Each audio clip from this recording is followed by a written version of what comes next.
اعوذ بالله من الشیطان اللعین الرجیم. بسم الله الرحمن الرحیم.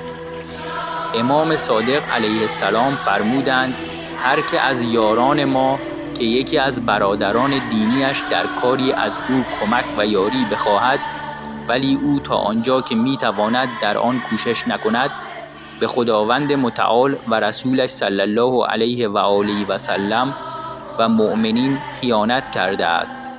ابو بصیر میگوید عرض کردم مقصود شما از مؤمنین چه کسانی اند؟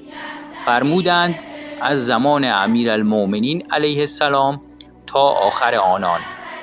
کتاب شریف اصول کافی، کتاب الایمان و الکفر، ترجمه مصطفوی، جلد 4، صفحه 67. بر طبق حدیث شریف بالا، آیا اگر به کمک خواستنهای مکرر علامه اللهیاری پاسخ ندهیم خائن به خداوند متعال و رسولش صلی الله علیه و آله و سلم و مؤمنین نیستیم؟